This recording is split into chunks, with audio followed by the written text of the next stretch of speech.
Good afternoon, good morning, everybody. Welcome to this week's edition of Sedaru Live. Today we're coming to you with a topic associated with water loss and some trends in the industry these days with water scarcity and the need for us to spend more time on our most valuable asset. Today we'll be covering accelerating water loss compliance using real-time digital water operations with Sedaru. Today with me I have a special guest, Matt Sellers. Professional engineer with 15 years of water industry experience and a whole host of knowledge he's going to share with you today. We're going to get started as we usually do by talking about the drops utility automation path. At Sedaru, we use this as a way to talk about the journey that utilities have from the paper-based utility of the past to the self-driving utility of the future. Today, we brought in a little extra fun for you as we're going to be talking about a number of different applications in the Sedaru suite. Starting with Omni Field Force, we'll be talking a little bit about the modeling and CIP, and really our focus today is on Sedaru Ops. A lot of what we're going to be dealing with today has to do with real-time data, and this is really enabled through Sedaru Connect, which is our application that involves all the integrations with different real-time data sources. Today, as usual, we're going to talk a little bit more about the real-time, optimized, and predictive nature of these applications in the Sedaru Ops for Loss suite. And we're going to get into some really interesting things about where the industry is and where it's going, as well as how Sedaru can help you with your water loss control programs. So with that, I'm going to hand it over to Matt for him to introduce himself a little bit, and then we're going to talk a little more about water loss control programs in general and how Sedaru can help you with this process. Go ahead, Matt. Thanks, Dylan. Appreciate it. Yeah, just a little bit about myself. As Dylan had mentioned, 15 years experience in the water loss industry.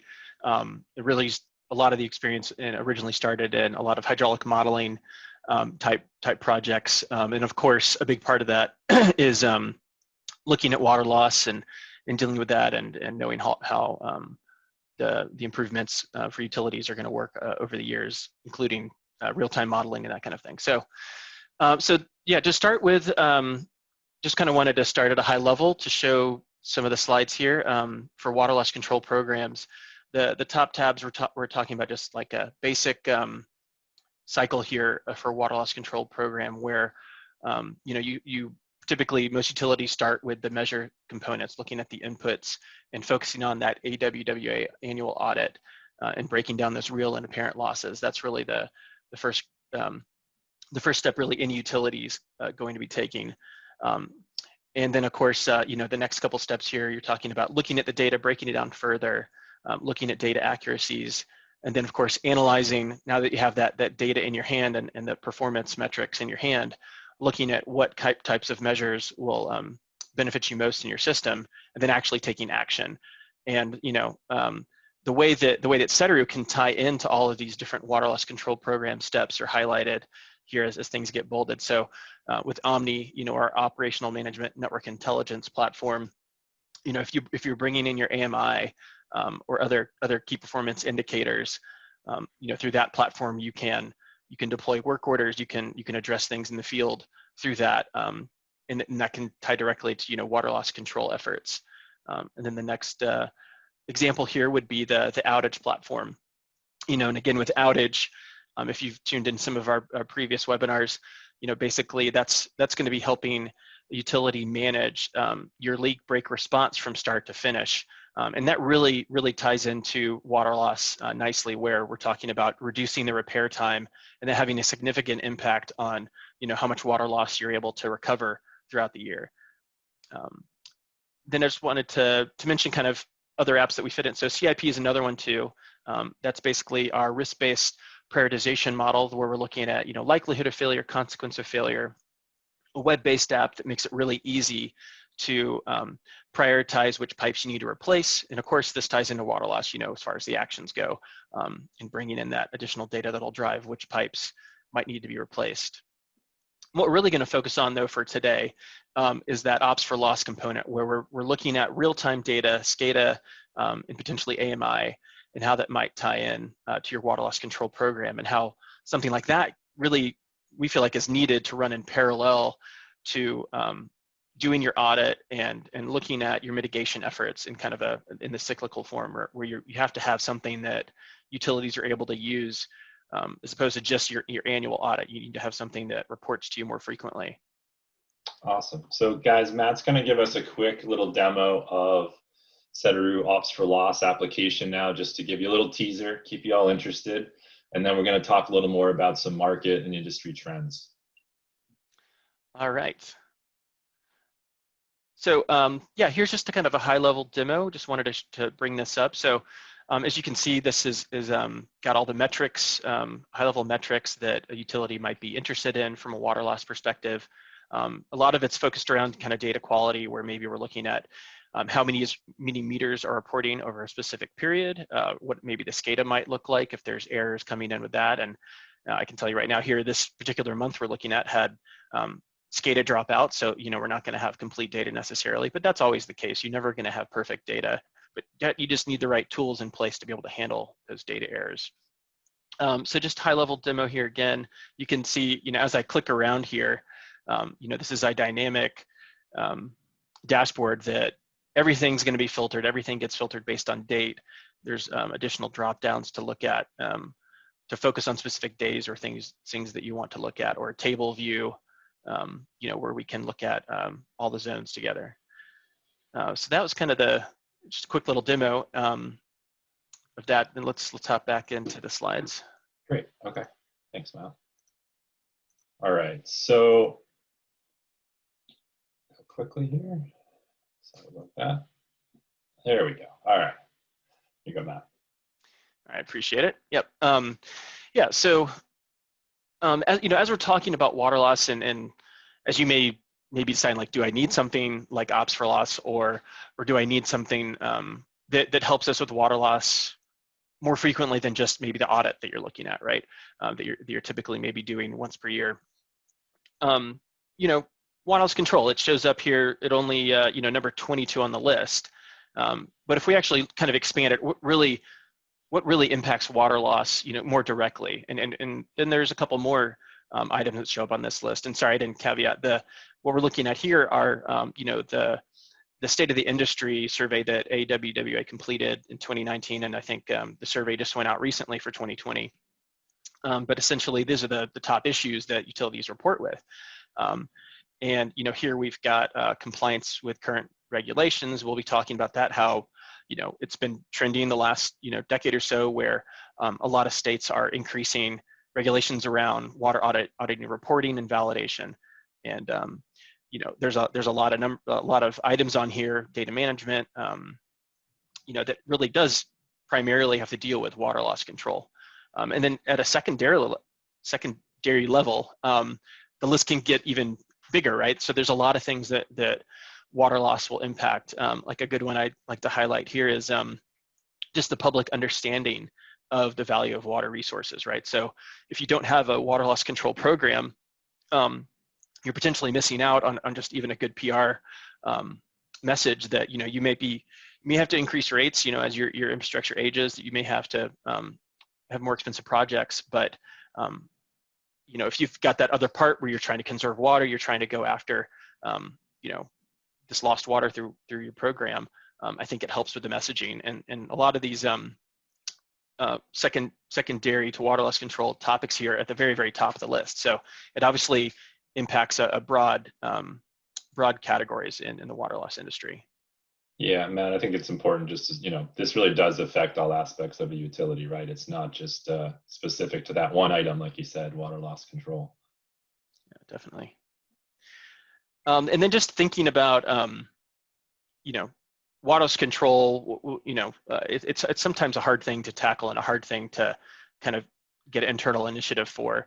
But really one, I think, good way to think about it, and this is common in a lot of industries, even the financial industry, the terminology of a vicious versus virtuous cycle, whereas a vicious cycle is where things kind of snowball, right? And basically, if you're not addressing water loss in your system, it's just natural. It's gonna increase over time, right? You're gonna have more leaks. Stuff's gonna age. Meters are gonna wear and tear. So therefore, what do? You might end up having to upgrade your pumping equipment, pump at a higher hydraulic grade to address that additional demand. That's not actual customer demand, but it's, essentially addressing, you're providing additional demand to your leakage in your system, that kind of thing, right? So the virtuous cycle would be, what we talked about previously with that cycle of going through and looking at your numbers, evaluating it from that perspective, and then taking action and then repeating that process to see how you can improve over time. All right, so just a little further description about kind of the state of the industry as well here. This is a 2016 map, but I think it still holds true for the most part today. And again, if this was a few years ago, this would probably look significantly different.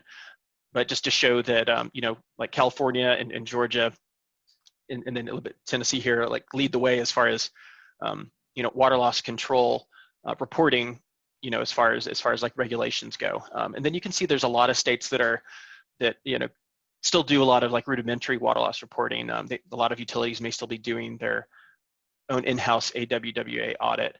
But then there's still a lot of states that don't do any reporting. So, we think this is going to change, the next 5-10 years pretty significantly. But it's something that I think every utility needs to really be thinking about now. Yeah, Matt, I think it's a good point. I mean, a lot of the utilities I've worked with over time, this was not on their radar 5 years ago, and now is a big driver to their business and their operational costs and their projects. And it's definitely changing rapidly. I see it all the time. So thanks. Yeah, definitely. And to further note, like the Georgia and California, now they're requiring water auditors, and we call them here qualas. I think they go through specific training, they get approved, and then every audit has to be approved by somebody who has that certification. So beyond just having the program, it's something that is going to start being more of a reality for a lot of utilities. Absolutely. Awesome. Well, guys, I want to take a quick break here because, usually we have some question and answer at the end, and we definitely want to do that today. We feel like today's topic is a good one also for us to have some poll questions. So I'm about to introduce the poll questions through the Zoom meeting. When I click on that, they'll pop up on screen in a little window that you can move around. Really, we just have 3 questions for you guys today, just to try and capture how your utility is working on your water loss program and sort of what the challenges you have are. And we're going to address those at the end. So I'm going to open up the poll here in just a second after I give you a quick overview of the questions. And we'd love it if you could fill that out. And I'm going to be closing it about 5 minutes before the end of the webinar, and then we'll actually review those findings with you guys, and hopefully it'll help with our question and answer. So the first question here is, what are the biggest challenges in tracking water loss at your utility? You should be able to pick all of them that apply when you get to the poll. The second question is, what best describes your utility's water loss program? The goal here is just to capture where you guys are on that state of, do you have one at all? Do you have this wonderful integrated one with mitigation practices? We just kind of want to see where you guys think you are on this continuum. And then finally, what are the water loss control measures your utility is taking? And again, this one also is a pick all that apply. So with that, I'm going to go ahead and click the poll on here. And like I said, if you can just over the course of the next 20 minutes or so, if you could go ahead and answer that for us, we would appreciate it. And it'll be a good conversation starter at the end here. All right. So moving on. All right, we're going to talk a little bit about what you need to get started. Matt, you all set? Yeah, sounds good.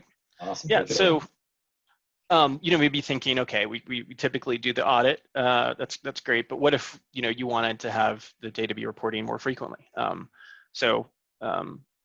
does kind of real-time water loss reporting even look like? So at a basic level, we're just talking about a couple just requirements, and obviously one to start with would be the system understanding. If you ever done hydraulic modeling projects where you're looking at doing your water balance for a particular zone or DMA, this is basically what that is, right? Just we're trying to create a water balance for a DMA or for a particular pressure zone on a daily or monthly basis. And in this case, that can get more complicated if you have a fairly complex system and highlight some gaps in your SCADA potentially as you go through this, or find opportunity.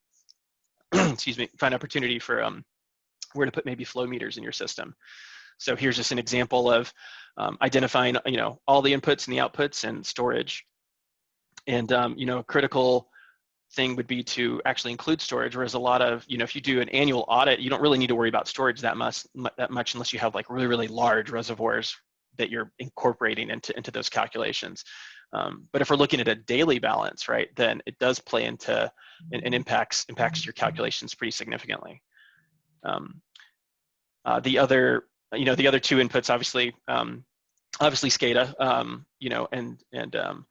and going through and making sure that your meters are calibrated, and what are your specific boundary meters that you're going to be using.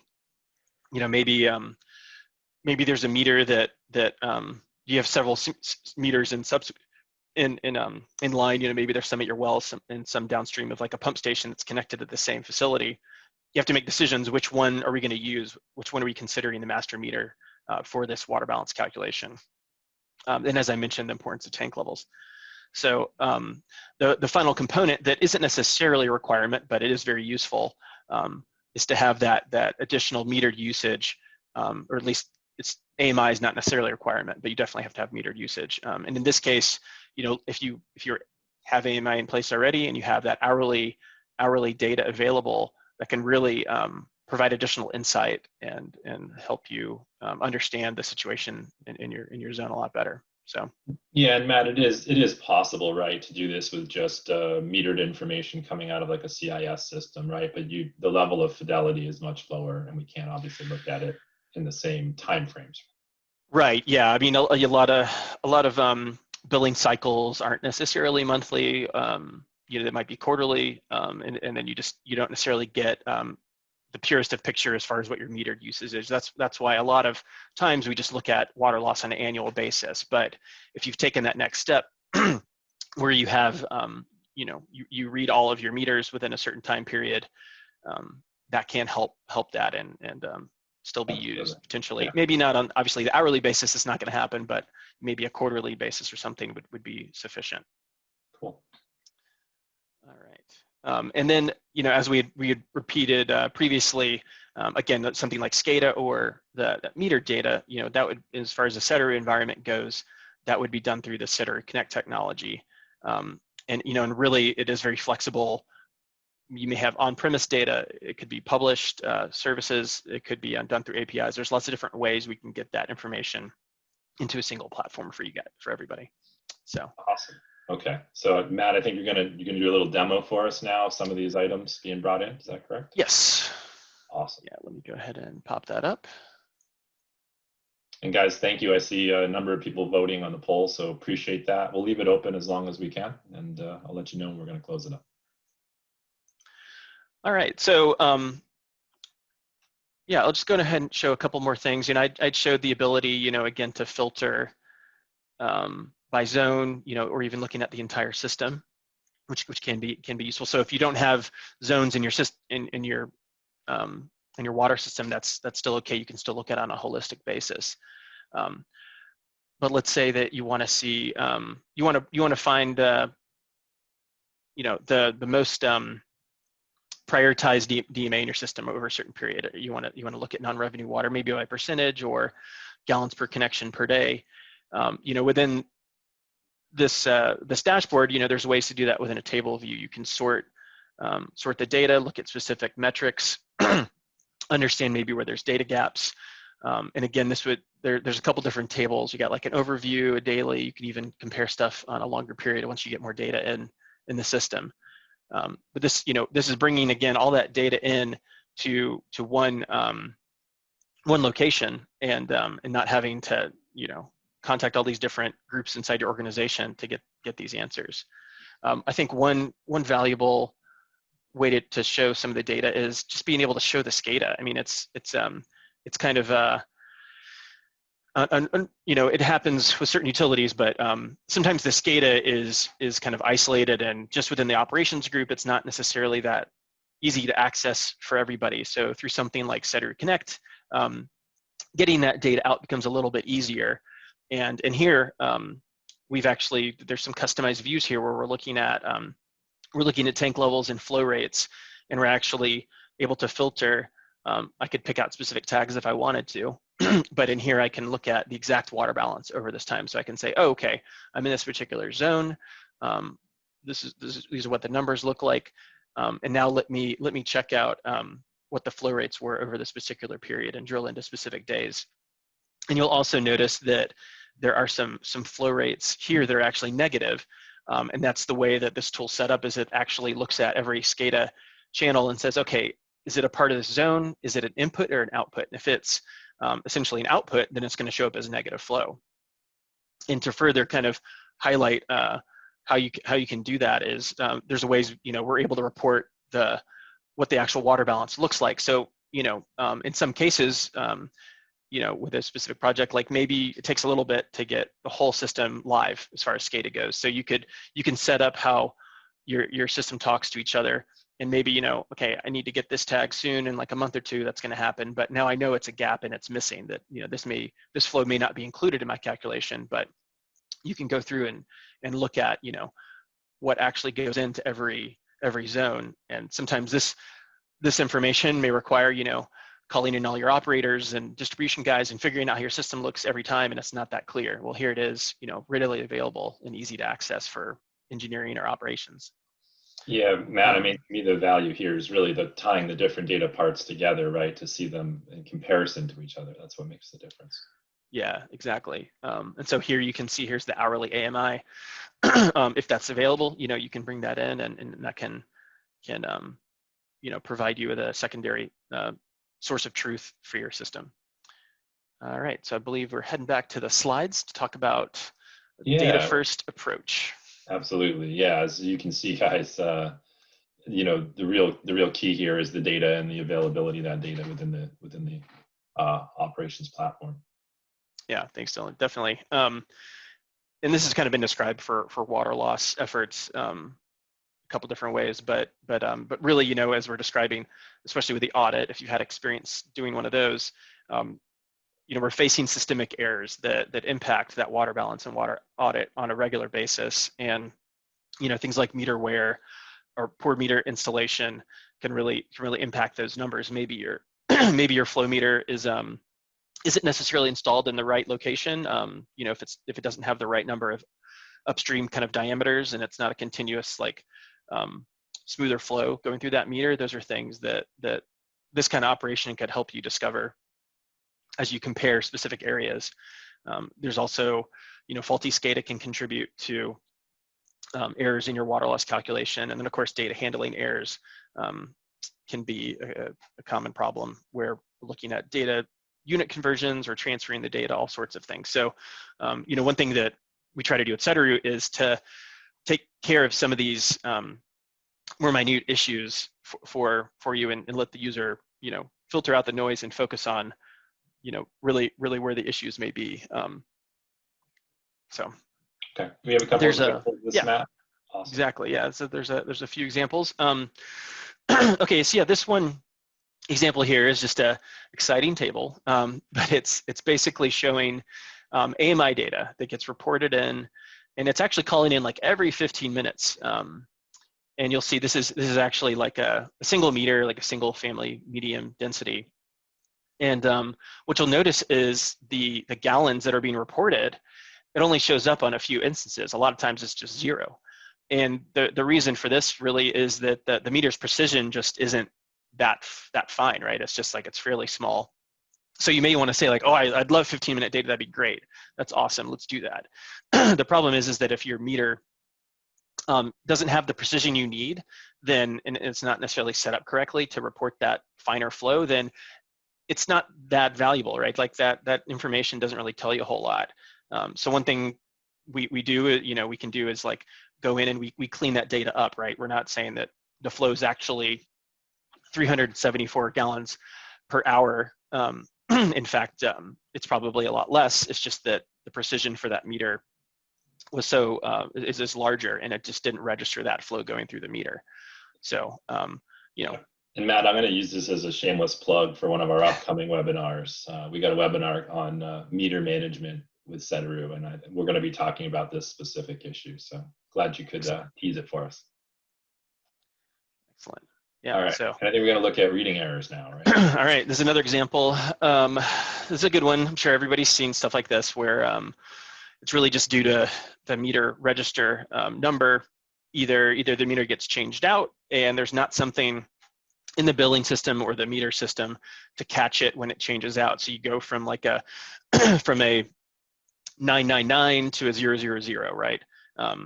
Or there's a extra digit, so it goes from 999 and then it's 9990, and then suddenly there's this huge flow rate. So there's minor little errors like that can happen, but the raw data is what gets affected, and if that's not addressed and cleaned out, you can see here this chart scale goes up to 100 million gallons, and the bottom is, I think, like per day, something like that, or actually it's per hour, and just creates these huge flow rates. So this kind of noise needs to be addressed, right? It should be addressed, but probably in the billing system, something like that. And if your focus is water loss control, you don't necessarily want to be able to handle this error, but you don't necessarily want to focus on it as far as like, where do I need to send my leak crew? Where do I need to focus on a leak, right?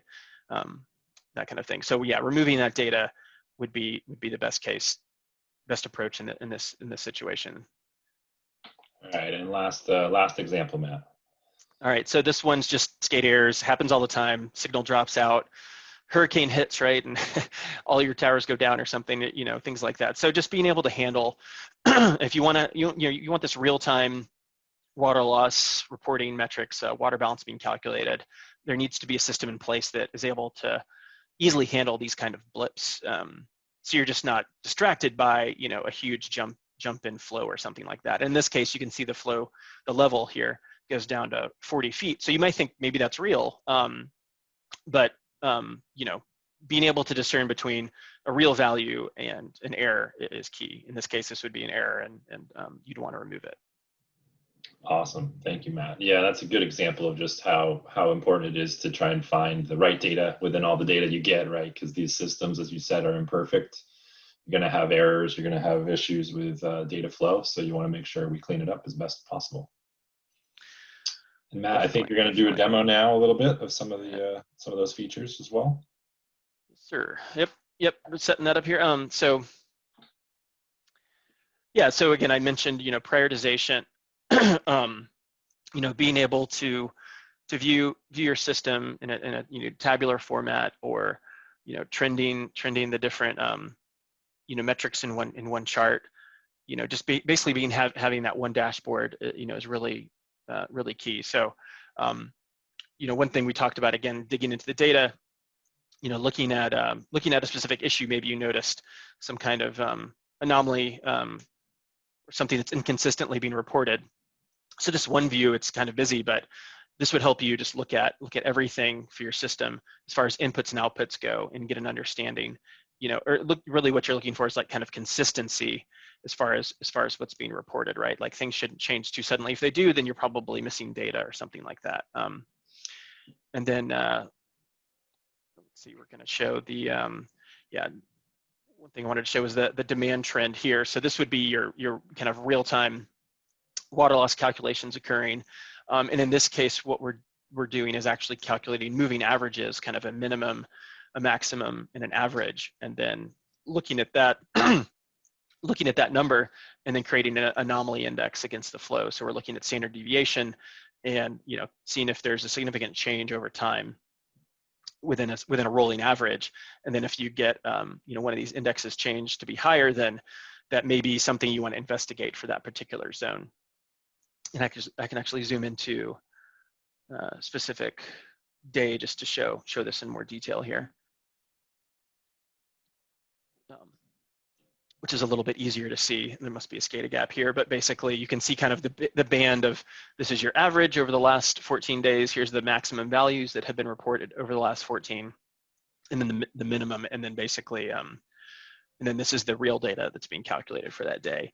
And then if you get a large number, really on the positive side, that's something that an operations group might want to go investigate for that system. Maybe there's something happening that is unexpected.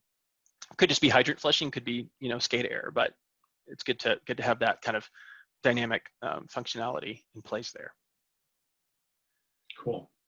Are we hopping back over, Matt? Yeah, I think I was trying to see if there was anything else I wanted to show. Of course, like map view,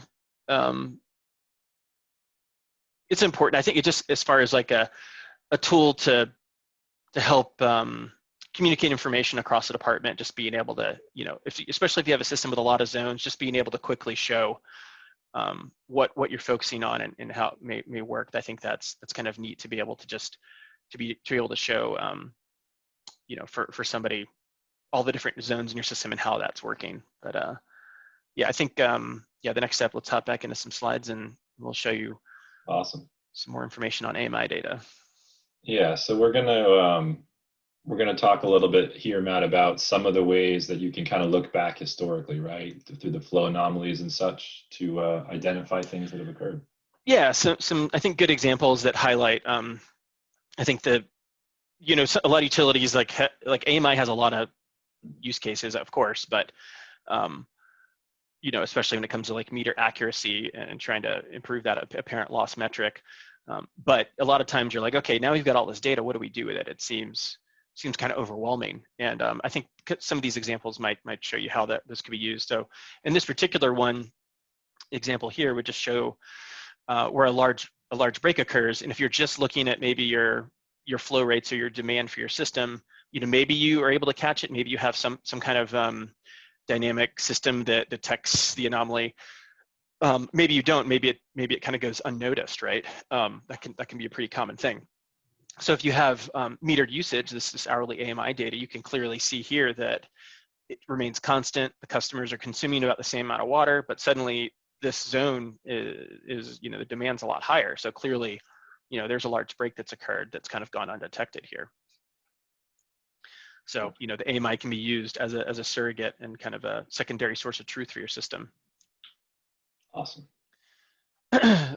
This other example, this takes it a little bit further than just looking at kind of the shapes of the data, right? This is more looking at actually doing calculations for your demand from SCADA versus your AMI and actually calculating a loss, right? So, in water loss control, a lot of focus is put around the minimum night flow, and then basically saying at that time, metered usage should be at a minimum for the day, and the remainder, the difference, would be potentially your real losses. So if you have this hourly data, right, like you can actually take away the metered usage and really really focus in on what your real losses might actually look like.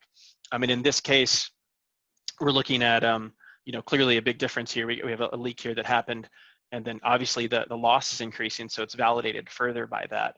And then you can see once it gets repaired, then it returns to normal and goes back to as expected. But again, it's having that additional hourly AMI data can pay off. And then again, if this was as this is an example, but like if you catch this earlier, then you don't have as much lost water. And this simple example, if we're assuming $1 per 1,000 gallons and maybe a 1.5 MGD leak, then that could be potentially $45,000 over a month's worth of time. But something, a system that helps you detect these kinds of unreported leaks would easily pay for itself if that was in place. All right, last one, I believe. Yes. So the 3 slides ago, we talked about just like the shape of the demand may change, or even the minimum night flow if you're just looking at that. Well, in this case, you can see the minimum night flow calculated from SCADA actually is changing, and there may be some significant changes. But what if you're looking at a system that has significant irrigation and seasonal fluctuations? So that's all this is. This is just seasonal fluctuations, and there weren't any large leaks in this system, and it's just basically a lot of automatic irrigation systems turning on during that 1 a.m. to 4 a.m. time frame. And if you look at the loss that's calculated over this time period, it stays constant. It doesn't really change. So, again, having that additional hourly AMI data can pay off, and having a system to bring it all together is the way to be able to actually evaluate it. Cool. Thank you, Matt. Yep. So guys, before Matt's going to prepare for the final demo here, and just want to mention again, so the poll questions are still open. I will be closing them in just a minute or two. Looks like a pretty good response rate so far, so appreciate it. But if anyone is still interested in clicking in a couple of values for us, we'd appreciate it. And Matt's going to go ahead and finish this up, and then we'll come back and review the results. All right, thanks, Dylan. Yeah, so I just wanted to pull up the actual the tool I was talking about as far as that nighttime flow analysis inside Ops for Loss. And you know, in this particular example, you can see here we've got the actual demand being calculated, and what I'll do is I'll click on a few days in late August to kind of highlight this further. And so here you can see there's 3 days, and if there's actually a delta, so, you know, sometimes there's noise in the data, you don't always get clean data set, but here's the actual loss that's occurring, and then here's loss that's occurring throughout the day. But what we're doing is just focusing in on the loss at midnight and being able to trend it dynamically. And this top line is coming from SCADA. These two, well, the yellow line's coming from the AMI, right? So if I look at the daily trend value, what this does is it averages out the flows during those time periods, and then you can kind of compare, okay, the minimum night flow may change around a bunch, but guess what? The loss doesn't change a whole lot, and that's because it's actually getting captured by meter usage. Like these increases, you know, here's a bunch of change, and then you have some fairly consistent usage still, like the delta between the AMI and that minimum night flow. It's relative, it's proportional. So again, having that AMI can be really, really helpful to have. Yeah, that was mainly why I just wanted to highlight that one other additional feature part here, and then we'll hop back into the slides to show one more example, and then I think we'll be closing up. Absolutely. So I mentioned that the flow anomaly index. So this would just be an example of, you know, looking at your water balance and being able to report on if it deviates significantly from your baseline demand. And in this case, this is what it's doing: is it's creating an anomaly index, and essentially it's looking at you know, your rolling averages, your rolling average demand for a particular DMA or zone, and comparing it to your standard deviation. And if it's significantly above that, it creates an index value. And this is something that, again, you know, operations team or distribution team could use and go potentially perform work or look for investigative leaks, things like that, or associate it with hydrant flushing, things like that. A lot of these high numbers could be created from pretty normal events, but something like this could help utilities find those leaks that don't surface and can actually be huge parts of your lost water component. Yeah, I mean, Matt, I think a big aspect of this, right, is that we all have limitations on how much time, money, resources we have to address loss. So, you know, the goal really is to identify where we should focus our energy. Yeah, exactly. Yep, and I think this last slide kind of plays into that as well, where, you know, I don't know if people have seen this before, but coming from the AWWA M36 manual, you know, this concept of economic optimum effort for water loss control, where on the left side, you know, it's aggressive intervention.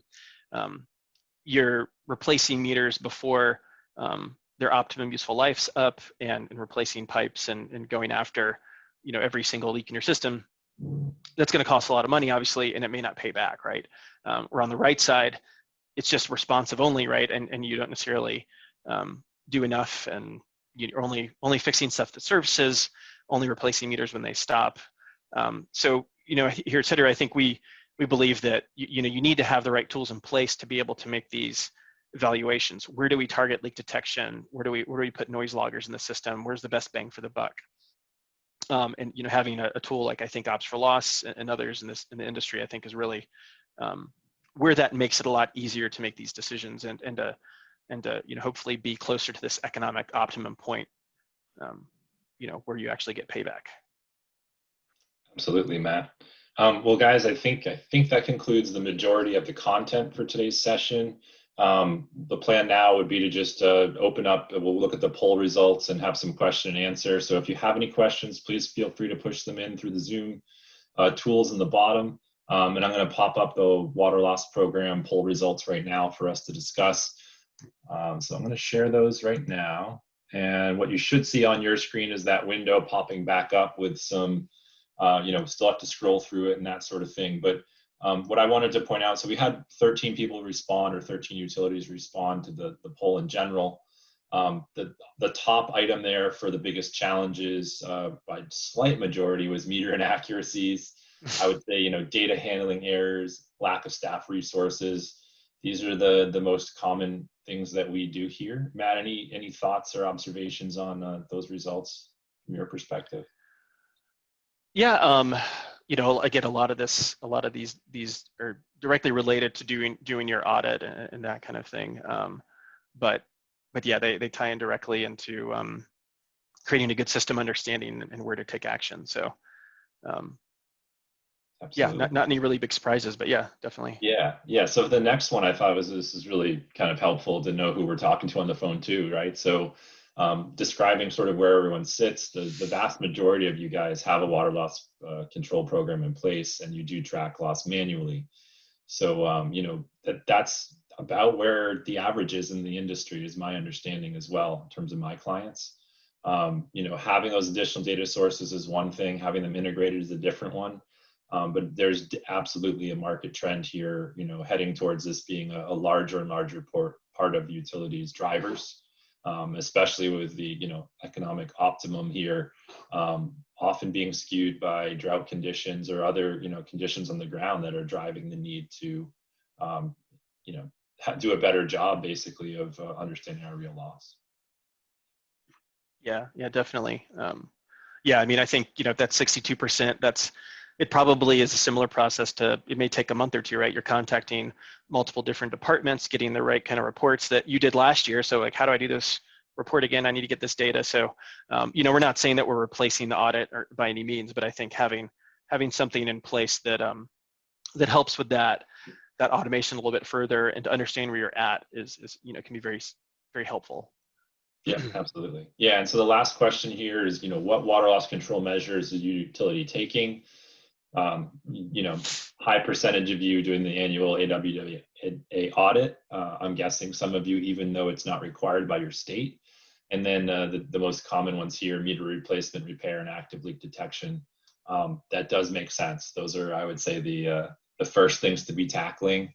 The one that I think personally I see a lot of movement in is DMA management, right? And this is really what a lot of what Matt was showing and what Sedaru's doing is really doing these comparisons in smaller subsets with the district meters. And I think, to me, that's where I see a lot of the changes occurring, and it goes hand in hand with meter replacements and repair from my perspective.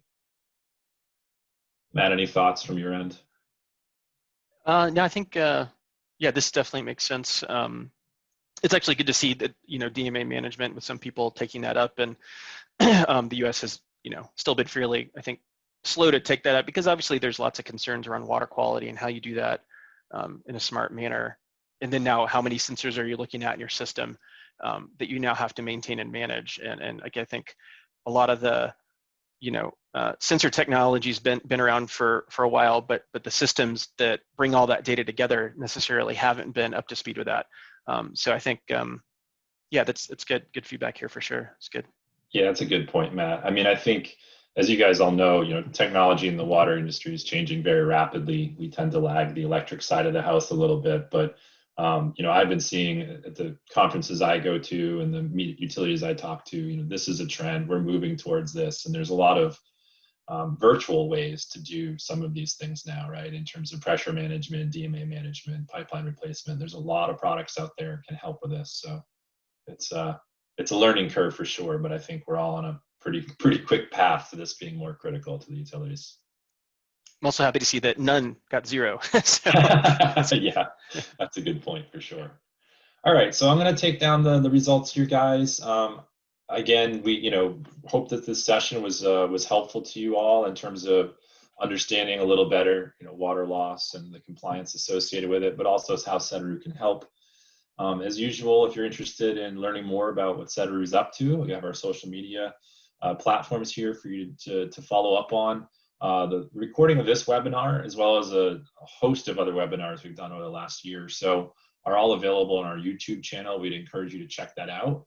We've actually done some topics on some sessions on this topic before, so there's some different flavors, as well as some upcoming things that are coming out. I didn't see any questions, so we'll conclude today's session at this point, but appreciate everyone's attendance and look forward to seeing you all in one of our webinars in the future. And thanks again, Matt, for your expertise today.